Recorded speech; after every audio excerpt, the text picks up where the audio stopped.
boa noite, senhores telespectadores, senhores internautas da TV Pantanal MS. Eu sou Hélio Ferreira e esse é o programa Cenário Político. Estou aqui hoje, vou entrevistar daqui um pouquinho o deputado, ex-deputado Maurício Picarelli, jornalista, radialista, apresentador de televisão, bater um papo com ele e saber um pouquinho, vocês vão conhecer um pouquinho da vida do deputado Maurício Picarelli. Boa noite, deputado. Boa noite, Hélio. Boa noite aos telespectadores. Uma alegria, satisfação estar aqui na TV Pantanal. Bacana. Então a gente vai ter um pequeno intervalo e daqui um pouquinho a gente volta.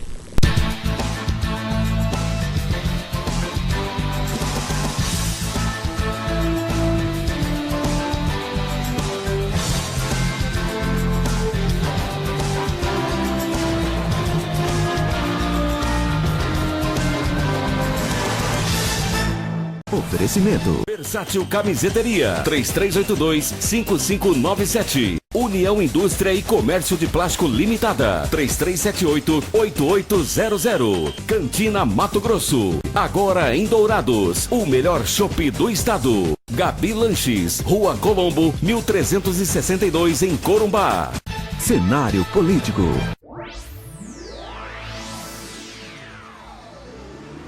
TV Pantanal MS. Uma nova emoção no ar.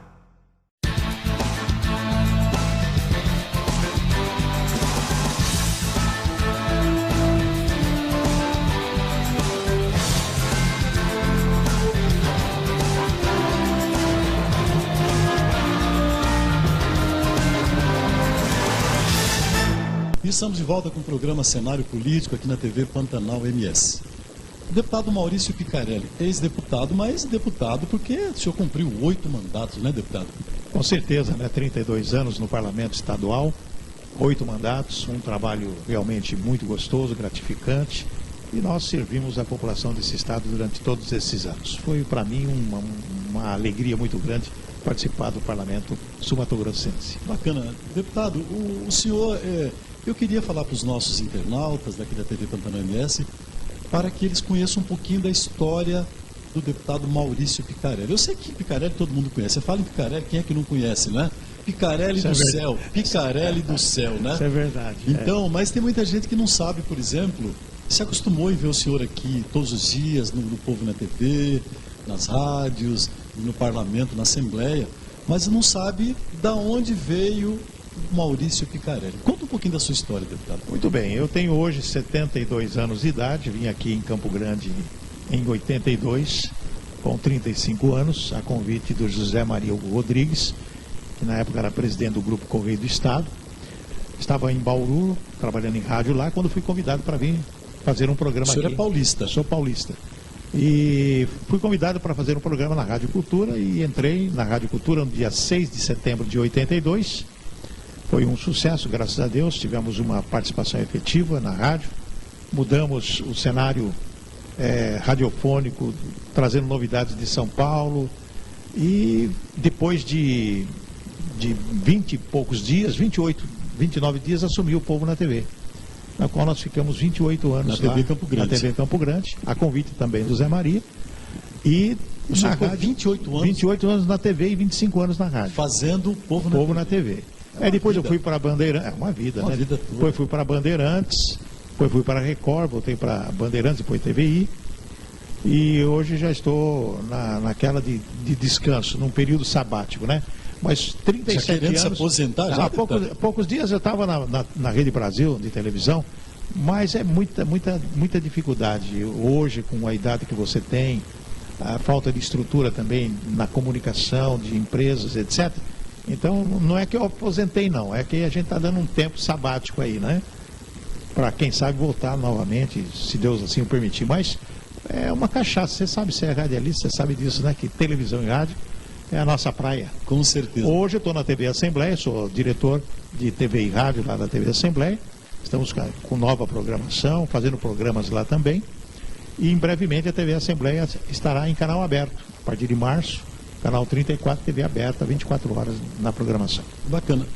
Deputado, o senhor, depois de quanto tempo de rádio e TV o senhor se elegeu deputado estadual?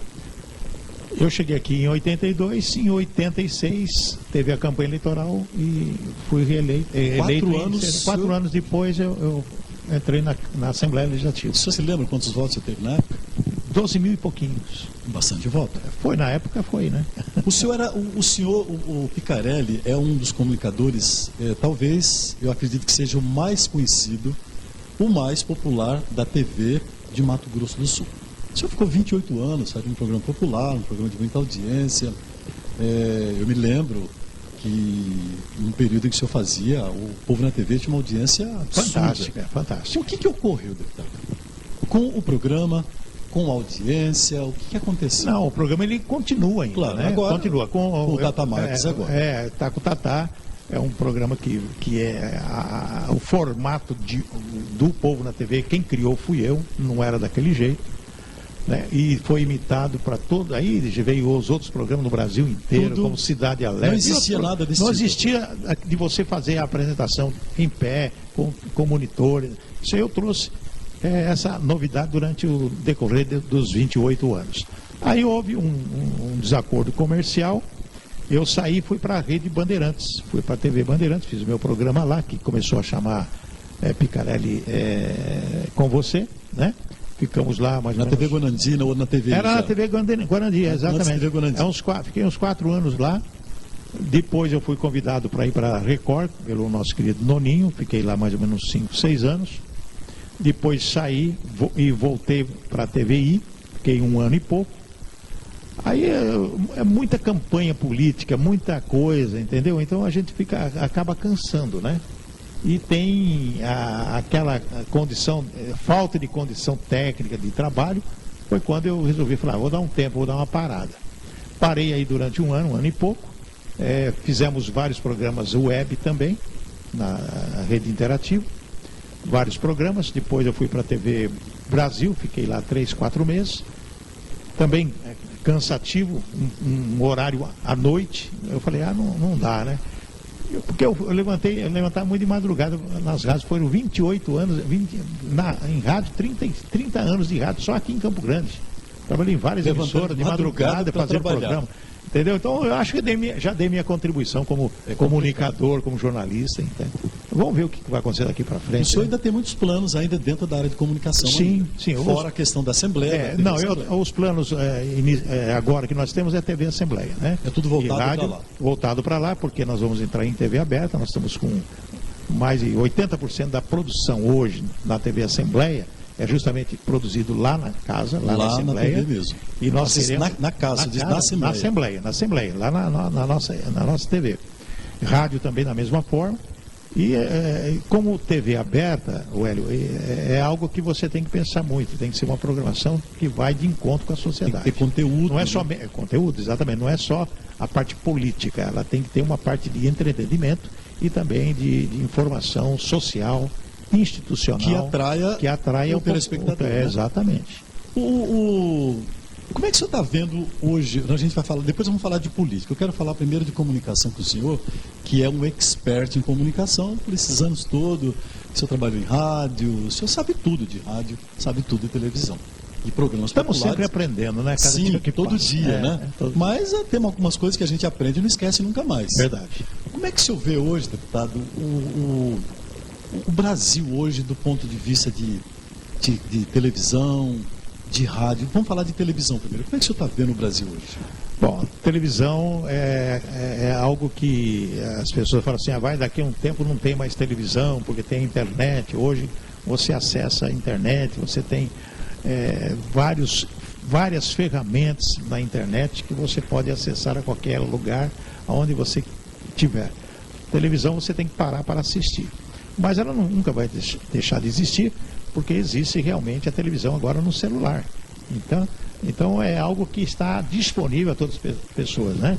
Os aplicativos levaram a televisão, levou a televisão para o celular. Então a televisão não vai acabar. O que pode diminuir é realmente o acesso na casa da pessoa, sentada, assistindo alguma coisa, que isso também não vai acabar. Existem várias redes de televisão, todas elas estão se aprimorando cada vez mais. Existem emissoras em canais fechados, que é a NET, que é a Sky, claro, as outras, que também você tem lá 200, 300, 500 canais de televisão do mundo inteiro, canais de tudo quanto é jeito. Conteúdos diversos. Exatamente, você tem Netflix, você tem Amazon, você tem tudo, né? Prime, você tem tudo. Tem um mundo. Quer dizer, a comunicação hoje está aí para que todo mundo possa ter acesso. E cada um vai escolher aquilo que mais lhe agradar.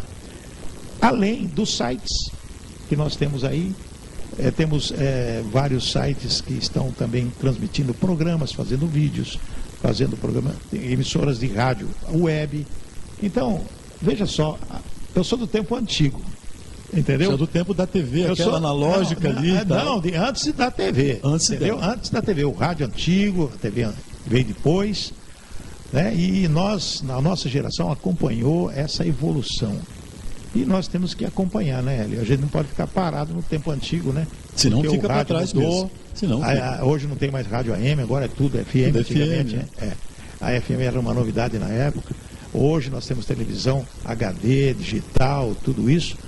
Então, o povo está bem servido em termos de comunicação em todas as áreas. O senhor acha que a televisão, ela nunca vai acabar? Não tem como. Esse formato de televisão, o senhor acha que vai continuar ou vai mudar?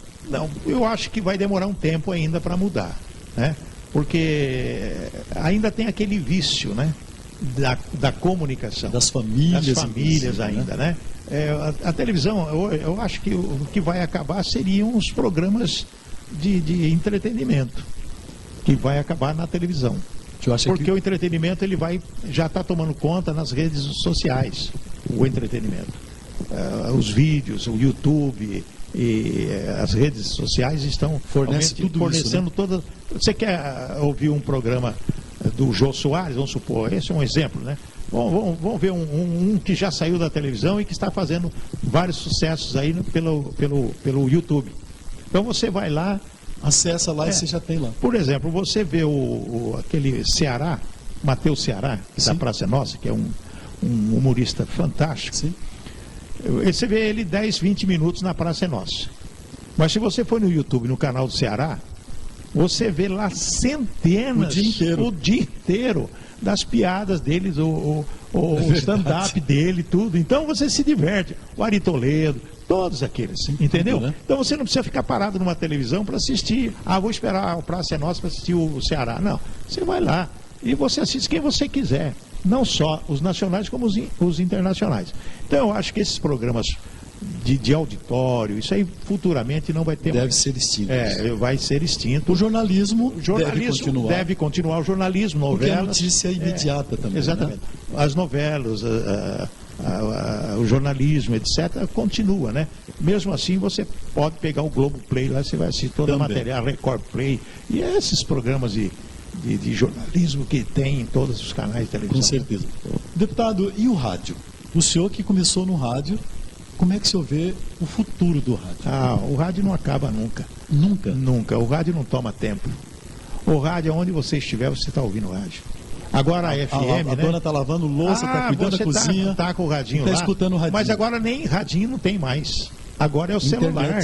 Pelo celular, aplicativo. Exatamente, a mulher com foninho no ouvido, a empregada lá lavando a louça, com foninho aqui. Então o rádio não toma. É prático o rádio, E né? não é só o rádio também, tem a playlist que você pode fazer uma seleção de música que você coloca e vai ouvindo o que você quiser. Mas o rádio é uma cachaça, né?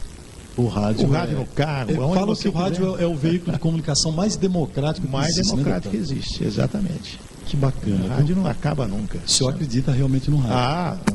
O senhor gosta de rádio? Gosto de rádio, mais do que televisão. Gosta mais do rádio que televisão?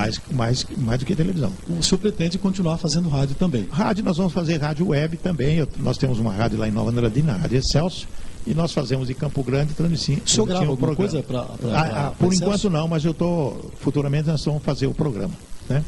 Nós vamos fazer programa lá, via fibra ótica, e a gente vai... Bacana. Como é que é a Rádio Excelsior em Nova Andradina? É uma emissora FM, né? Tem há 16 anos, tem 5.000 watts de potência, ela abrange Paraná, abrange uma parte de São Paulo e todo o Vale do Vinhema, né? Uma rádio eclética. O senhor tem lá um gerente que toca lá? Tem o meu filho, aquele menino lá que é o comandante da rádio. O Júnior lá o Júnior que é o comandante lá. O Júnior também gosta da coisa, pegou a veia do pai. Bom, ele é publicitário, né? Fotógrafo e chefe. Ele é Masterchef. esse Ah, negócio é de Masterchef? Bom cozinheiro também. É mesmo? É bom craque? cozinheiro. Craque, tem um canal no YouTube, acho que chama Ah, que legal. Picarelli Júnior, né? É só entrar lá, tem muita receita boa lá. Política ele não quis saber de seguir o pai. Não, eu acho que tem que estar certo de ficar fora disso. Por que, deputado? Porque precisa ter gosto para coisa, entendeu? O senhor gosta? Eu gosto. Eu sou um bom legislador, fiz mais de 250 Depois nós leis. vamos falar sobre suas leis, sobre seus projetos. Sim. Mas ele não, ele já está na Não se outra interessa, área. então está muito bem também, né? Tá ótimo. Tá muito tranquilo. bom. Muito bem, então nós vamos ter um pequeno intervalo e daqui um pouquinho a gente volta com o programa Cenário Político.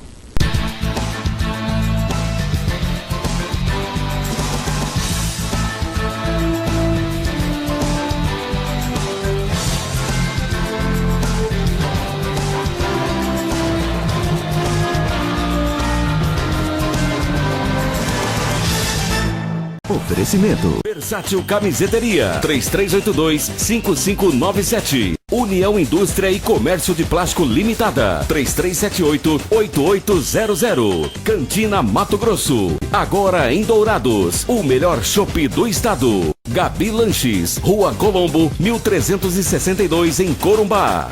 Cenário Político.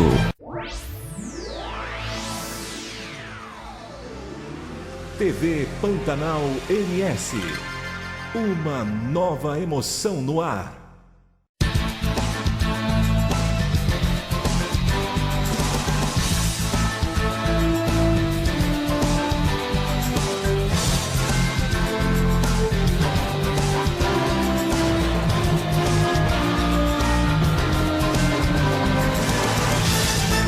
Estamos de volta com o programa Cenário Político. Eu sou Hélio Ferreira, estou aqui na TV Pantanal MS e entrevistando hoje, tendo a honrosa visita hoje do deputado, ex-deputado Maurício Picarelli, jornalista, apresentador de televisão, radialista, um cara que eu considero um dos mais experts em comunicação em Mato Grosso do Sul, com certeza.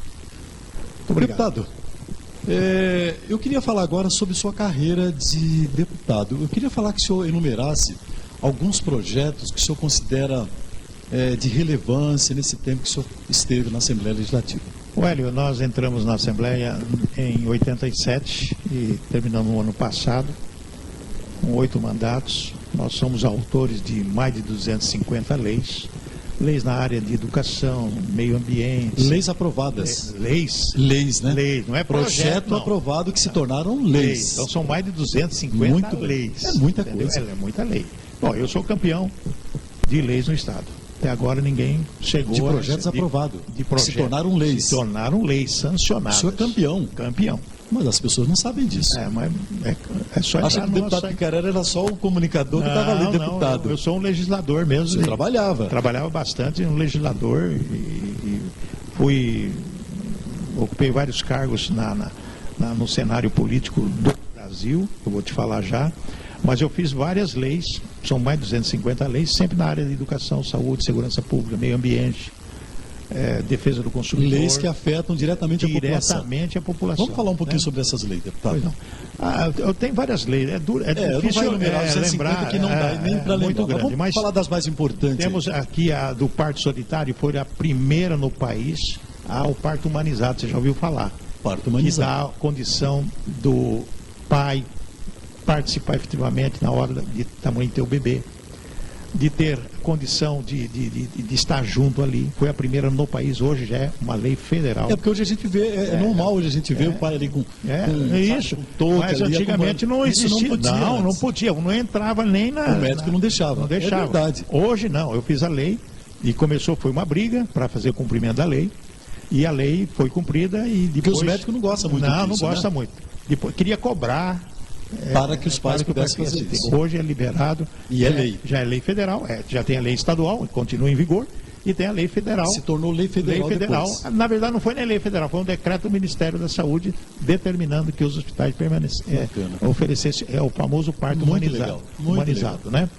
E eu fui o primeiro no país a determinar que as empresas de ônibus colocassem o elevador de acessibilidade. Aquele elevador. Show de bola. Foi o primeiro no país. Fui primeiro no país a fazer... Uma lei sua também. Lei minha também, primeira no país.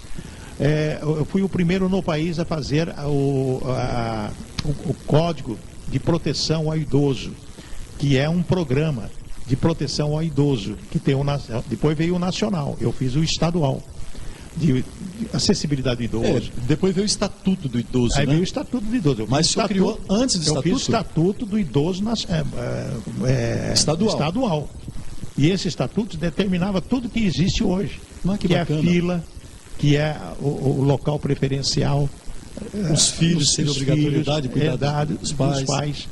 Nos hospitais, determinando que o pai idoso, a mãe idosa internada, a um acompanhante tem que estar lá, porque o idoso de repente caía sozinho, Claro, ficava sozinho hoje. claro. Fiz por lei, determinei que se tivesse o acompanhante. Fiz lei também que determina a criança internada, a mãe junto. Antigamente não podia, quem cuidava eram os enfermeiros. A lei que eu fiz, a lei tem mais de quase 30 anos. Que coisa, Foi uma né? dos primeiros no país determinado que a mãe estivesse acompanhando seus filhos internados. A lei de acompanhamento especial, dando a obrigatoriedade para que as crianças com problema de com problema mobilidade. de mobilidade pudesse estar numa sala de aula normal, uma criança que tivesse algum problema psíquico também em uma sala de aula normal. Isso foi inclusive elogiado lá no Congresso Nacional, que foi feita uma lei federal depois, baseado nessa minha primeira lei Que bacana, hein? estadual. Fui o primeiro a criar no país aqui, Corpo de Bombeiros, antigamente só pagava fogo, etc. Eu fiz a lei de dar poder de polícia ao Corpo de Bombeiros. Não tinha. Não tinha. O policial bombeiro não era um policial bombeiro, era só um bombeiro. era só bombeiro, apagava fogo, alguma coisa. Mas se tivesse um problema de segurança, ele não podia agir Não como podia. agente. Prédios de segurança só pode ser hoje o alvará do Corpo de Bombeiros se funcionar se o bombeiro for lá e dar o alvará. E antes, Não existia isso. Então, isso foi a partir dessa sua lei. essa partir dessa minha lei. Que bacana, Inclusive hein? que teve a participação, inclusive, da engenharia do Corpo de Bombeiros. Eles Que legal. fizeram a lei junto comigo. Porque eu convidei, eles foram lá, nós conversamos, fizemos vários debates e foi. Várias leis sobre o Código Sanitário do Estado, Índice de Responsabilidade Social do Estado, que determina que todas as prefeituras informem ao Estado o que está fazendo com as verbas públicas, porque o repasse do governo estadual vai para as prefeituras, o que eles fazem com aquele dinheiro? Então eles têm que prestar conta ao governo do Estado. Essa questão de transparência. Transparente, através de Uma lei. de uma lei Que também não era assim. Não era. Não tinha nada disso. O governo do estado repassava para as prefeituras e fundo perdido. Sei lá, mais ou menos isso, assim. Então esse índice de responsabilidade social vai ter que explicar para o governo no que foi gasto aqueles recursos, né? E são uma infinidade de leis aí que... Deputado, eu estou ouvindo o senhor falar de leis importantes que a gente reconhece hoje no dia a dia. E eu, por exemplo, não sabia que era o deputado Maurício Picarelli que era o autor da lei. O que ocorre? Será que não precisaria de mais divulgação de leis? Sabe, não é para dizer, vota em mim porque eu fiz isso, mas para dar nome aos bois. Para saber, por exemplo, que o mas não deputado fazem isso. trabalhou, que fez um Quando trabalho. você aprova a lei, é aprovado, vai em primeira discussão, segunda discussão, redação final, e aprova e vai para o governo do Estado, o governo sancionar. Sanciona. Publica-se no Diário Diário Oficial. Oficial que a lei é do governo. Mas o governador sancionou a lei. pois é, exatamente. Agora fica difícil, porque o deputado faz muitas leis, mas não aparece, a não ser alguns que divulgam. Por exemplo, as minhas leis, quando eu estava na televisão, eu divulgava todas elas. Claro. Foi aprovado, foi sancionada a lei tal. Mas depois cai no esquecimento. Cai porque o povo... E muita gente esquece. utiliza. Eu vou falar uma lei importante. Que hoje, no começo, quando ela foi aprovada, isso aí tem uns 15 anos. Foi aprovado, foi muito divulgado, mas hoje ninguém fala nada. Nos shoppings de Campo Grande, lojas de departamento, tem que ter cadeira de rodas para os deficientes. Está lá a cadeira e a lei minha. Nas grandes lojas, universidades e grandes lojas, tem que ter posto médico. No shopping de Campo Grande, se você for em qualquer shopping, tem posto médico lá. Lei obrigatória da minha. Nas universidades tem que ter posto médico. Para o atendimento de urgência e tal. Exatamente. Foi um fato que aconteceu na Uniderp, quando uma moça, ela passou mal e o SAMU demorou para chegar. E ela veio a óbito. Por conta porque não tinha demora ninguém. no atendimento. Olha, numa universidade, eu fiz a lei determinando que cada universidade, com tantos números de alunos e lojas, departamentos, shopping, etc., tem que ter um posto médico ali. E tem. Hoje Que bacana, tem, hein? hoje as pessoas são concorridas, inclusive nos shoppings também. Se tiver algum É problema... porque há uma concentração muito grande de pessoas nesses lugares, né? Exatamente. Então são uma infinidade de leis. Leis. Né? Então E o senhor que a não passou em branco lá esse Não, outro mandato, não. né, deputado? Celular. Nos postos de gasolina você vai ver, é proibido ligar o celular. É uma lei minha também. E não só usar celular em postos de gasolina, que já provamos tecnicamente que pode causar explosão, como também em teatros, cinemas, escolas, etc. Apesar que não se cumpre nas escolas, ninguém Nas escolas ninguém cumpre. Mas tem a lei que A proíbe. molecada está todo mundo lá. É que não se cumpre todas as leis que são feitas, né, deputado? Por culpa de autoridade. A direção da escola, de diretores e tal. A não ser né? que se provoca junto ao Ministério Público para fazer o cumprimento da lei. Mas a maioria está em vigor e está sendo cumprida. Deputado, na área de segurança, o senhor se lembra de alguma lei que o senhor fez que foi legal, foi interessante na área de segurança? Na área de segurança pública, nós temos a lei que na verdade não seria nem Específica da área de específica segurança. de segurança pública, já tem uma lei específica federal, né? Mas nós fizemos a lei de patrulhamento, patrulha escolar, determinando que se tivesse a patrulha escolar nas escolas, né? Que houve uma época, foi implantada, saiu, Depois fizeram mais, abandonado. agora voltou novamente, né? Nós temos várias leis aí, não me recordo agora, mas tem algumas aí que fala sobre segurança pública. Eu fiz uma lei que foi aprovada, mas não executada, que determina que o governo do estado construa casas para os policiais militares, que se faça um núcleo. Já para ouvi falar dessa lei. Mas tem a lei. Já ouvi tem falar. a lei. Que Só houvesse um núcleo núcleos de agentes de segurança. de segurança ali, para o pessoal trabalhar. Fora de outros locais, porque eles Sair correm das risco, comunidades e ir lá para a comunidade então, policial. Deles. E fez uma lei que essa está em Para vigor. maior proteção, inclusive, do policial, né? E a lei que determina que os policiais aposentados e aqueles que estão em condições de trabalho, logo quando saem da polícia militar, eles podem ser aproveitados em instituições para trabalhar de segurança. Aqueles Uma que já lei. foram. É lei também. Já está Aprovada. em vigor e já está. Tem vários policiais que estão trabalhando aí baseado nessa lei. Bacana. Na área de mobilidade, de transporte, Muita coisa. Tem essa do acessibilidade. do ônibus, né? Acessibilidade. Tem aquela que determina nos restaurantes o cardápio em braille, nos ônibus tem que ter braille, nos elevadores tem que ter braille, em prédios públicos tem que ter braille, tudo lei de iniciativa De inclusão, minha, né? de inclusão de muitos anos atrás, que depois se tornou lei federal. Tem muita coisa. Bacana, deputado. Eu estou até surpreso, porque eu acompanhei a sua vida também como deputado, mas eu não imaginava que o deputado Picarelli tinha tanta leis aprovada assim. Acho que precisa divulgar mais, que o Tem senhor que está fora entrar, da entra área. lá no Google e fala No assim, Google. leis do Picarelli. Você Está tem um monte tudo lá no Google. Tá tudo lá. Muito legal. tudo lá. Muito bem, então nós vamos ter um pequeno intervalo, mais um pequeno intervalo, e daqui um pouquinho a gente volta com o programa Cenário Político.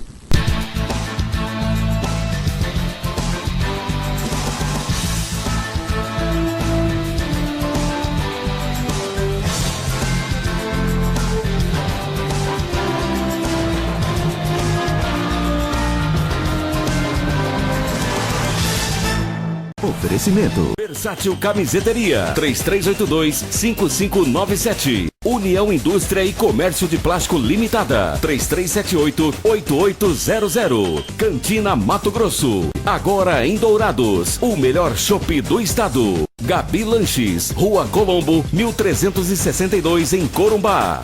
Cenário Político.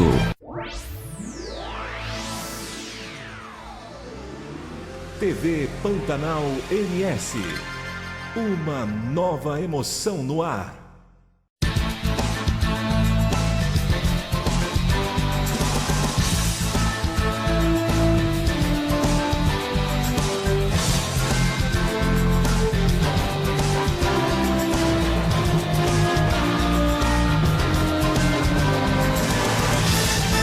E estamos de volta com o programa Cenário Político. Eu sou Hélio Ferreira, estou aqui na TV Pantanal MS. Deputado Maurício Picarelli, eu realmente estou percebendo que o senhor teve uma gestão como deputado no Legislativo muito profícua, né? Tem que ir lá para o Google, como o senhor acabou de falar. Deixa eu tem que ir lá só no Google falar pesquisar, falar viu? só um detalhe para você ter a ideia. Eu fui presidente da UNALI. Eu fui o único do Mato Grosso do Sul, e nunca vai ter um presidente da UNALI. O que é a UNALI? União Nacional dos Legislativos Estaduais. São todas as 27 assembleias, eu fui o presidente dessa entidade que comandava todo o Brasil. Todo o Brasil. Fui presidente da UNALI. Fui secretário-geral da Confederação Parlamentar das Américas. Desde o Canadá até a Argentina, todos da América do Norte, América Central e América do Sul, essa confederação, fui secretário-geral. Tinha o presidente, que era venezuelano, e eu, como brasileiro... A sede, onde é que era a sede? A sede em Brasília. Sede em Brasília, Confederação Nacional. E o trabalho basicamente era o quê? Políticas públicas? Trabalhamos fomos um dos idealizadores do Mercosul. Na época, quando começou a discussão do Mercosul... Não se falava ainda... Não se falava nada de Mercosul, não. Ter um bloco comercial da América do não Sul se falava. E nós falávamos sobre o NAFTA lá nos Estados Unidos. A gente discutia os assuntos de interesse do Brasil... E da América do Sul. Tudo em termos parlamentares, né? De cooperação parlamentar nesse país. Fui presidente, fui secretário da Confederação, fui presidente do Parlasul. Parlasul hoje é comandado pelos deputados federais, mas antes era comandado pelos deputados estaduais. Eu fui presidente durante 8 anos. Do Parlasul. Do Parlasul, durante 8 anos. Mato Grosso do Sul, Paraná, Santa Catarina, Rio Grande do Sul, Argentina, Bolívia, todos os países que fazem parte do Mercosul. Nós trabalhamos junto nisso aí. Fui presidente da UPM, União Parlamentar no Mercosul. Também fui, durante 4 anos, presidente da UPM. E a UPM, justamente esse bloco brasileiro que discutia as ações que depois passou a ser deputados federais e senadores que começaram a participar da Argentina, do Uruguai, etc. Nós participamos disso aí. Cargos importantes, né? E como presidente do Parlasul, que eu fiquei, na UPM eu fiquei 8 anos, no Parlasul eu fiquei 12 anos. Como presidente, nós lançamos lá em Iquique o corredor bioceânico. Como presidente... Chile. Presidente do Parlasul, nós lançamos o corredor... Lá, então, vocês já lançaram a pedra fundamental, que hoje... Esse corredor bioceânico aí. Que está sendo concluído agora. Está sendo concluído agora. Entendeu? Então aconteceu isso lá em 98, acho que 97, quando o Sorek, que é o prefeito lá de Iquique, que promoveu e foi pessoas... autoridades do país inteiro, da América do Sul inteira, principalmente dessa montagem, dessa ideia do corredor bioceânico. Bacana. Então tivemos essas participações, né? E realmente eu levei o estado de Mato Grosso do Sul para tudo quanto é lado. Porque era o deputado de Mato Grosso do Sul que estava ali. Participei em Miami de um programa de curso de administração pública, segurança pública, meio ambiente e saúde. Tivemos lá, trouxemos muitas ideias para Mato Grosso do Sul. Bacana. Coloquei para vários prefeitos e governadores, ninguém se interessou. Tenho todo um cabedal aí. Depois você faz aquela pergunta, viu? O material que eu tenho aqui. E fui em Coimbra fazer um curso lá de direito comparado Brasil e Portugal. E foi muito bom, trouxe muitas ideias também que ninguém quis aproveitar disso, né? Só se eu fosse prefeito ou governador. Daí o negócio... Bom, falar em prefeito e governador... Falar em prefeito e governador. Primeiro eu quero perguntar para o senhor o seguinte: qual foi a maior votação desses 8 anos? Desses 8 mandatos que o senhor teve? Quantos votos na maior votação? Você lembra? Foi no terceiro mandato que eu tive 28 mil votos. 28 mil votos. E depois você perdeu voto? Como é que foi? Eu fui o mais votado nessa época. Você sabe que política, cada ano que passa, cada eleição é mudando. Você política é igual nuvem, antes que olha do jeito, sobe, você desce, tudo. Você sobe, você desce. Depende das condições das mudanças. E da situação de conjuntura nacional, exato, de muita coisa, de partido, principalmente. Não é bem o cara, né? Não, é conjuntura, partido, né? É partido, recurso financeiro, que falta, entendeu? Depois vem aquele troço de compra de voto, que é um terror, é um câncer. Vem aquela turminha que compra lá, e se você não compra... Turminha, são verdadeiros esquemas políticos de coisa, é um câncer. Deputado, ainda hoje existe isso? Mas isso? lógico que existe, vixe. Mesmo com toda essa fiscalização que se diz que mesmo que existe, sim. Ninguém compra voto compra mesmo, e não tem como, entendeu? E o povo se vende. O povo se vende. O senhor calcula que hoje para se eleger um deputado estadual, o senhor que conhece muito bem isso, quanto é que o cara tem que gastar hoje para se eleger um deputado estadual? Por baixo. De 2 a 3 milhões de reais. De 2 a 3 milhões de reais. E como é que o cara vai tirar esse dinheiro depois? Nos 4 tira anos. nunca, não tira Quanto é nunca. que ganha um deputado estadual? Hoje é o quê? 16 mil reais? 17, 18, pouquinho. Que é o que ele desconto, recebe realmente, não? Tem o desconto, né? Mas E como é que o cara vai tirar 2 milhões de reais para pagar a campanha? não paga, não tem. Por isso que tem Ou que ter seja, as doações. legalmente não paga. Não paga. Tem que ter as doações, né? Que E as doações são proibidas agora tem que ser recurso próprio e partidário. Então hoje está mais complicado. É mais complicado. Hoje, para o cara se eleger, tem que ter proposta. Ele tem ter conteúdo. Não, mas não. Ou tem que ter Tem dinheiro. que ter dinheiro. Estou falando isso claramente, Que rapaz. Tem que ter interessante. dinheiro, porque sem dinheiro. Olha, mais popular do que eu sou. Mais Maurício Picarelli, trabalho, super mais trabalho do que eu tenho legislativo, não só no Estado, como eu te falei. Não conseguiu se reeleger na última campanha Não, sua. não tinha recurso. O recurso que O eu senhor recebi teve quantos mil votos na última campanha sua para É deputado? uma vergonha falar aqui 8.010 votos. Um cara que tinha 25, 30 mil. Nessa última, eu não consegui sair do lugar.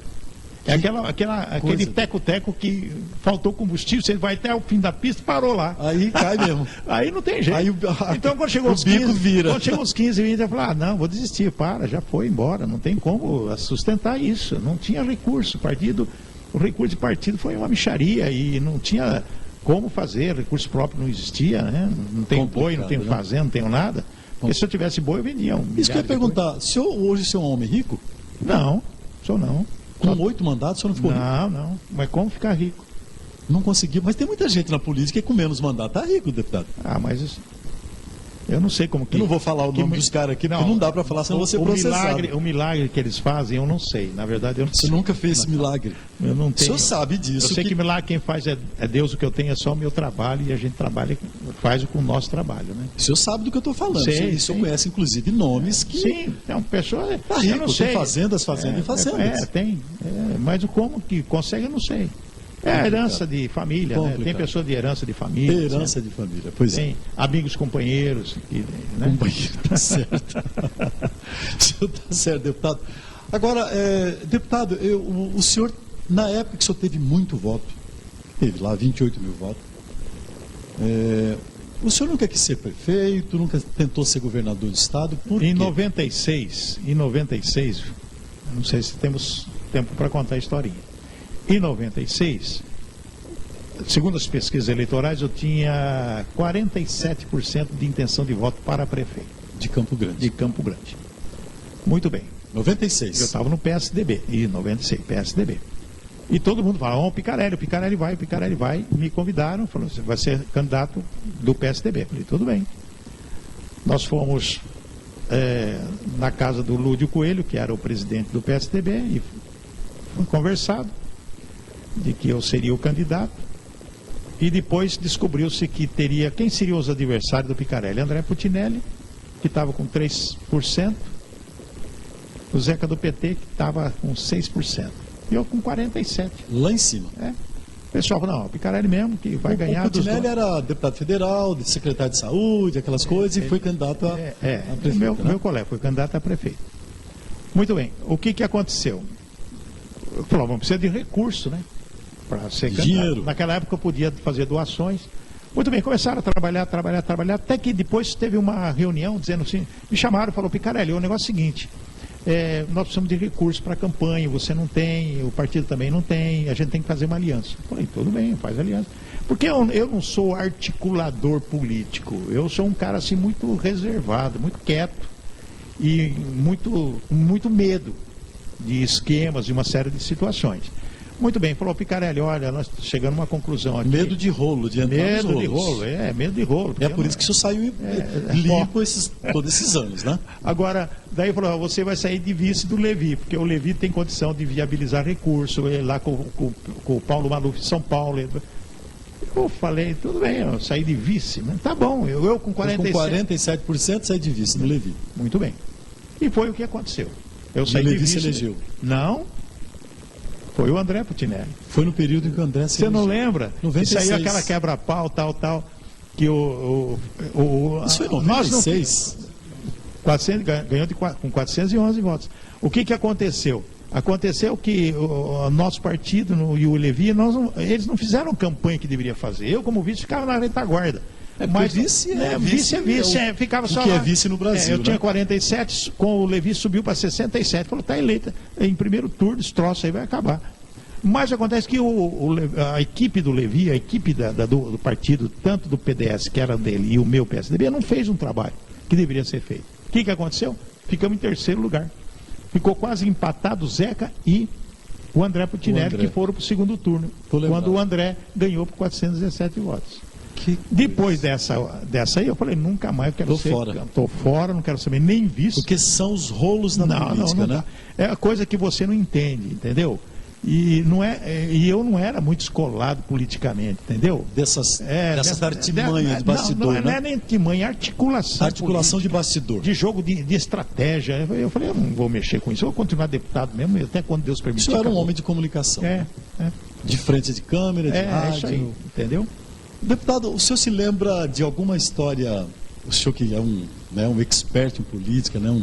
Não vou falar que é um veterano da política, mas é um homem experiente por todos esses mandatos que o senhor teve, né?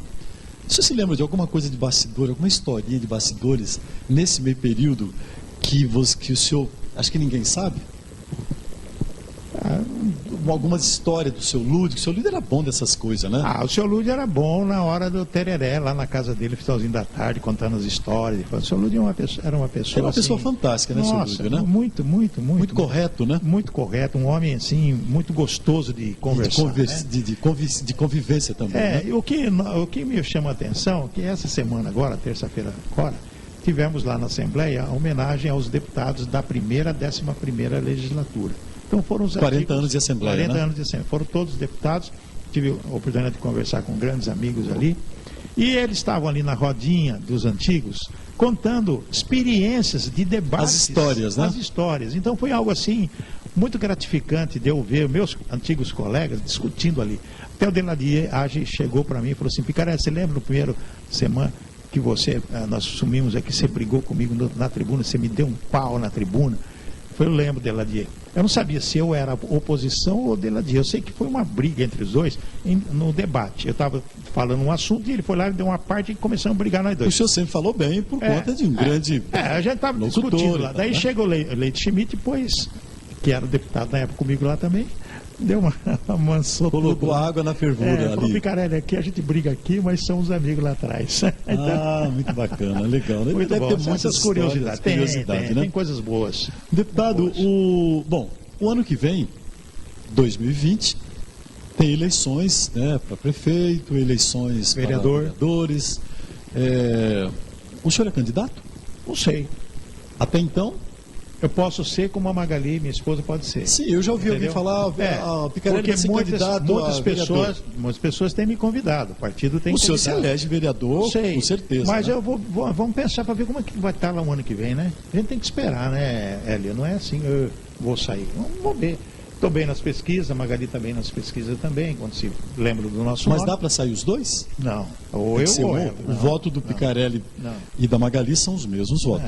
Ou eu ou ela. Não, depende do partido, né? E a Magali, a sua esposa, que também... Legisladora, 20 anos. Muito tempo de 5 mandatos.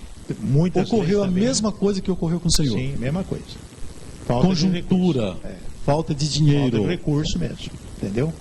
Popularidade tem, trabalho tem, mas não tem o recurso para manter uma campanha. Deputado, o senhor, nesse meio tempo, junto também com sua esposa, Magali Picarelli, nunca pensaram, por exemplo, em que teria que juntar dinheiro para isso ao longo desse tempo? Mas juntar como? Não tem como juntar, entendeu? Porque o recurso que você recebe... O senhor gastava muito nas suas campanhas, no seu mandato? Não, no seu mandato? O mandato, o dinheiro que entrava saía, porque você ajudava, eu ajudei muitas pessoas. E tirava do bolso? É lógico, inclusive na televisão.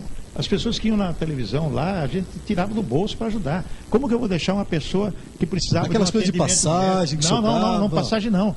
Essas coisas não. Roda. Cadeira de roda, sim. Mas atendimento médico, entendeu? Atendimento cirurgia, médico. Remédio, atendimento As pessoas médico. Pediam muito isso. Pediam muito. E o senhor metia a mão no bolso para E a cesta básica. A pessoa viu o Picarelli, viu um cestão, né? Já olhava, já via uma... Não, mas o pessoal pensava assim, o Picarelli consegue de graça, ele faz coisa dos outros. Não, a gente põe a mão no bolso mesmo de dó. Porque não consegue sempre de graça. Não consegue. Pessoal, se não conseguir, você tinha que pagar mesmo. E como você vai deixar uma família passando fome, precisando de leite, precisando é triste isso aí. E até hoje as pessoas nos procuram.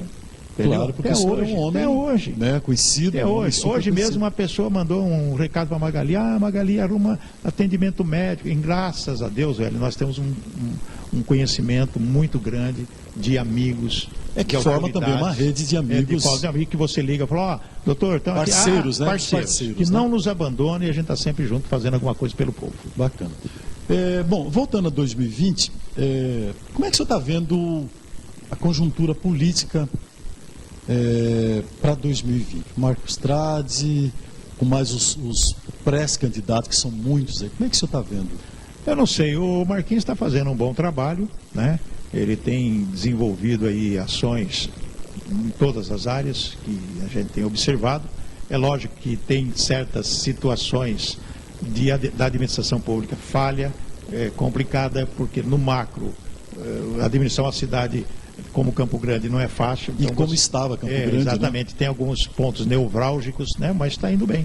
Agora, dos outros candidatos que estão surgindo, não vi nenhum. Só sei que ele é candidato à reeleição. Se fala na deputada Rose, eu entrevistei ela aqui no programa, ela disse que ela é candidata. Não se sabe aonde, por onde, qual é o partido. Então, é um nome que já disputou a eleição. Nome forte, né? Nome forte, né? Inclusive pode incomodar. O procurador Arfucci também disse que vai, nas entrelinhas que é candidato. Tem o Marcelo Migliori que diz que é candidato também. Então, engenheiro também. Então tudo isso aí a gente tem que ver o ano que vem, né? Hoje o ano que vem que o bicho vai pegar, né? A partir de abril, né? A partir de março, abril, aí a gente vai ter uma definição do cenário político do município para ver o que vai acontecer. Hoje o senhor continua no PSDB? Estou no PSDB. Está no diretório municipal, estadual? Não, a gente faz parte como membro lá, né? Sem problema. E também, né, o PSDB talvez lance, ou talvez não lance, não se sabe. Falaram do Beto Pereira também, Rose e Beto Pereira, a gente não sabe, né? O partido até agora não sinalizou absolutamente nada de quem seria o candidato do partido. Se fala, inclusive, se circula na imprensa, que o governador Reinaldo estaria, em 2020, apoiando o Marquinhos. O Marquinhos disse aqui a semana passada, semana retrasada, aqui no programa, que vai para o ar, que não tem esse acordo com o governador. O senhor sabe de alguma coisa sobre isso? Não sei não. Eu sei o que a imprensa às vezes fala, que houve uma... mas que há muita especulação também, muita especulação. Eu acho que não. Eu acho que o PSDB vai lançar candidato. Ele não pode deixar de lançar. Como o PT vai lançar candidato. Eu acho que o PT... Eu acho que você tem que conversar com o Pedro Kemp. Já trouxe ele aqui. Então, mas hoje ele falou Eles são candidatos. Hoje ele estava tomando café junto lá, conversando, e falou, eu vou ter que sair para fortalecer o partido. E eu acho que porque o Zeca não está querendo. Não, o Zeca não quer saber mais. Zeca quer ficar lá no rancho dele, lá no Pantanal. Então deve sair. Entregou até a direção do partido. Deve sair o Pedro mesmo. Deputado, falando agora da conjuntura nacional, como é que você está vendo o desenvolvimento do governo Bolsonaro? Do Bolsonaro. Bolsonaro está indo bem. O senhor acha que está indo bem? Está indo bem. O que ele conseguiu nesses últimos 60 dias é algo assim para se pensar. Ele fez muita coisa. Ele foi para a China, foi para a Arábia Saudita, conseguiu alguns recursos.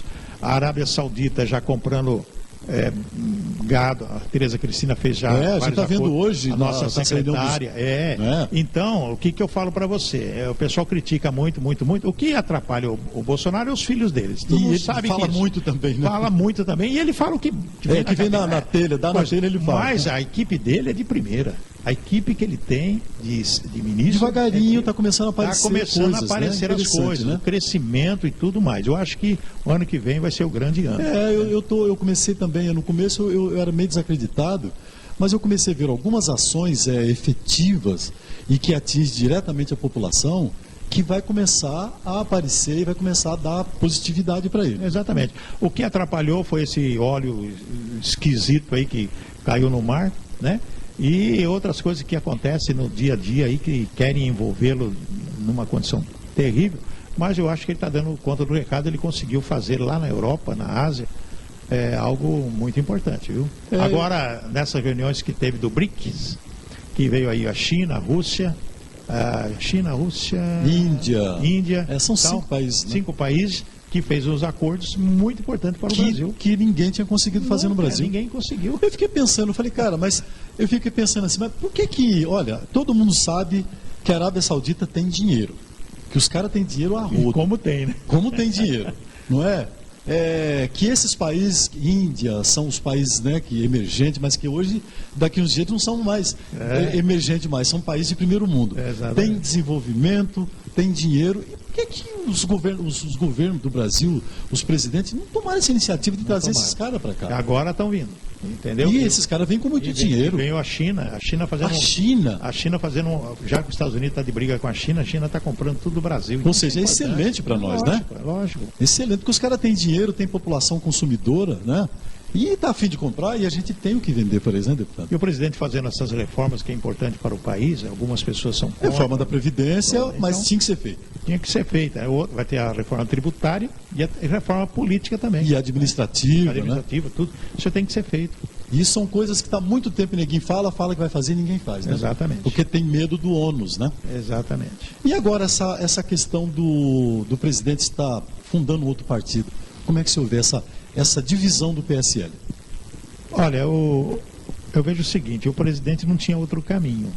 O PSL muito desgastado, não só pelas brigas internas do partido e as desavenças, que acaba complicando o presidente. Como o presidente, ele pode sair, pode fundar, ele pode fazer o que bem entender, resolveram fazer esse partido aí com os seus aliados.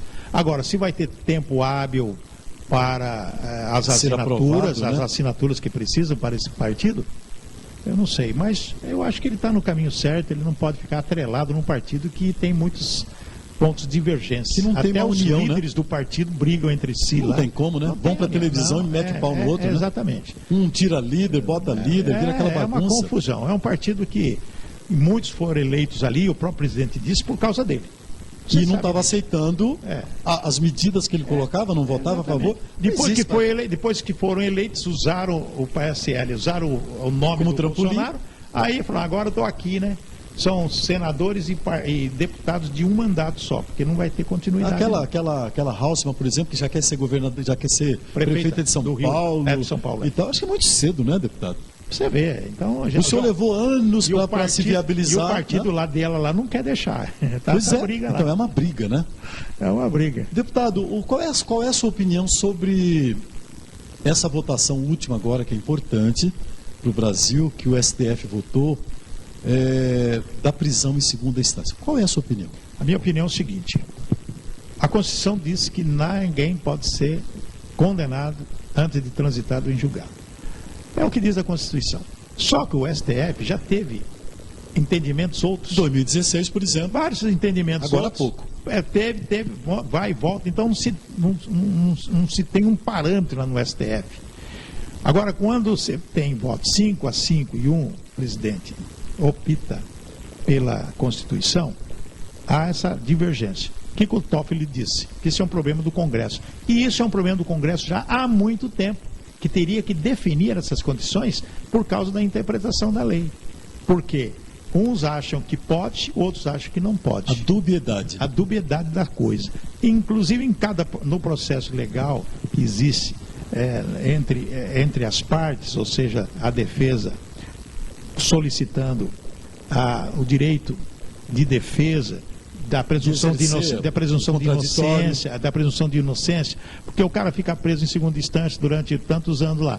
De repente, nos recursos lá, ele é declarado inocente. Como é que fica o cara?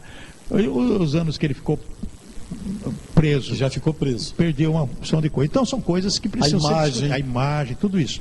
Então, é necessário que o Congresso defina as regras para que realmente o Brasil possa punir aqueles que realmente foram... O senhor não acha que o Judiciário, principalmente o STF, ultimamente, tem tomado ações que pertencem exclusivamente ao Legislativo? Sim, tem muitas ações. O STF tem legislado, o que não pode. Por culpa Isso do é um absurdo. O senhor acha que é por culpa do próprio Congresso? Culpa do Congresso. Você vê aquela brigaiada entre Senado, entre senadores, entre Câmara Federal, entre o Senado contra a Câmara Federal, o Maia, contra o governador, contra isso, contra o presidente. É uma bagunça. Isso é uma bagunça. É uma bagunça. Né? Se você assistir ou TV Câmara, ou TV Senado, alguma coisa, você vê lá que você fica abismado. Fala, como que pasmo de ver o que está acontecendo. Estão discutindo o que não pode discutir, com muita coisa para discutir no Brasil, discutir outras coisas. Então a culpa é do Congresso, com certeza. Com certeza. Deputado, qual é a sua opinião sobre o ministro Sérgio Moro? Eu sou fã do Sérgio Moro porque ele é um cara muito correto, competente, equilibrado, e ele tem um senso de responsabilidade, e as decisões jurídicas dele são elogiadas não somente por seus outros pares, as decisões quando ele era juiz, né? Como pelo próprio STJ e outras câmaras, outros tribunais de Justiça Federal. Então, ele sempre foi correto. E as ações que ele está fazendo como ministro da Justiça e Segurança são corretas.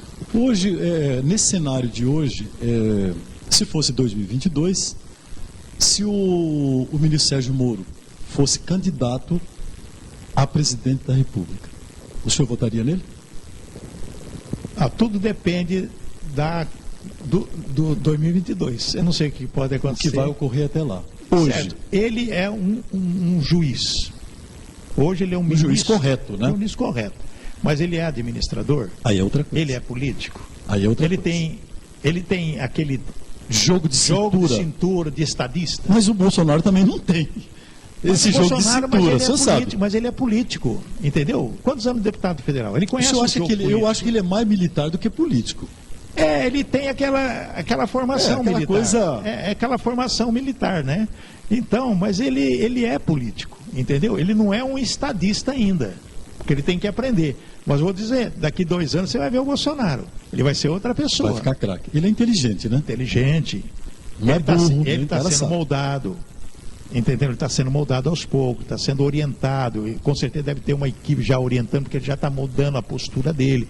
Eu sou um observador, eu sou um jornalista, você também. Se você ver a entrevista eu tenho percebido que ele está mais... Mudou. E tá mais tranquilo. E a Globo está mudando também. A Globo parou de bater. A Globo está dando mais espaço. Depois daquela ameaça dele meu lá. Filho, a Globo está dando mais oportunidade para ele. Depois daquela ameaça, a Globo falou o quê? Está aqui, ó, tá... luvinha de pelica. Deputado, o presidente da República, ele pode tomar essa decisão de caçar a licença de uma concessão? Não, se tiver alguma coisa errada, ele pode. Se tiver tudo em ordem. Isso na história do Brasil nunca ocorreu, né? No Brasil nunca aconteceu isso. Né? Nunca aconteceu isso. Isso seria uma catástrofe. Isso passa batido. Liberar a concessão, vai lá, vai assinando, passa batido. Hoje já está mais um pouco rígido as coisas, porque realmente é preciso tomar muito cuidado. As emissoras estaduais também são todas liberadas pelo governo federal. Todas emissoras, tudo é governo. Mas o pessoal vai só renovando, né? Vai renovando, tem um processo, a Anatel, ela corrige a documentação, tudo. Se tiver tudo em ordem, não tem por que não dá. Né? Foi o que o presidente falou, se tiver tudo ok, não tiver nenhum... Mas se diz que a Globo está enrolada, que a Globo deve, que a Globo... Então vai ter que pagar, né? Os impostos e tudo, né? Quem é que não deve, meu filho, nesse país? Quem é que não deve? Até nós, né? Emissoras de televisão, emissoras de rádio, tudo com o Pires na mão. Tá todo mundo. O comércio não está prestigiando as emissoras mais, você não consegue propaganda, você não consegue... As pessoas não estão valorizando mais. A propaganda, mas né? não é que não estão valorizando, é que o comerciante não hoje tem dinheiro. Também está quebrado, com esse festival de imposto. Quem que aguenta um negócio desse? O cara que vai cortar é publicidade. O que ele não está enxergando, né? O que ele não exatamente, vê. Ele precisa da publicidade? Precisa, mas ele vai cortar o quê? Vou cortar a publicidade. Ele prefere ter material de consumo. Exatamente. Vai fazer então dinheiro, as emissoras de rádio, televisão, acaba Está todo mundo com problema. Exatamente. Todo mundo dependendo do Estado, né?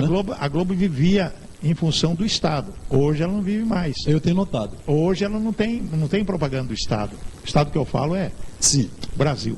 Então está sofrendo pelo custo. O Bolsonaro foi lá e tirou tudo. Caixa Econômica, Banco do Brasil, tirou tudo. Tirou de todo mundo. Porque o Brasil também está quebrado. É lógico, então tem que se fazer alguma coisa, né? Cortar um pouquinho a carne e não se fazer propaganda desnecessária no momento, porque é um momento de crise mesmo. A situação está feia. Bacana. Então, estamos chegando ao final do nosso programa de hoje, o programa Cenário Político. Aqui com a gente, o deputado Maurício Picarelli. Deputado, foi um prazer muito grande. Obrigado por ter atendido o nosso chamativo. Obrigado a você. Nós vamos voltar mais vezes aqui no programa, que o senhor tem É um prazer. O senhor é uma lenda viva da política sul-mato-grossense, deputado. Muito obrigado, agradeço você, ao nosso querido amigo diretor, né? a todos os telespectadores, internautas, nosso agradecimento, nosso carinho. Estamos por aí, trabalhando sempre em defesa do povo, ao lado da justiça, direito, da verdade, com muita fé e vencendo sempre. Não esqueça, Micarelli do céu, né? Micarelli do céu, e não assine nada sem ler. Ah, não assine nada sem ler. Esse é o seu bordão mais famoso, mais né, famoso. deputado?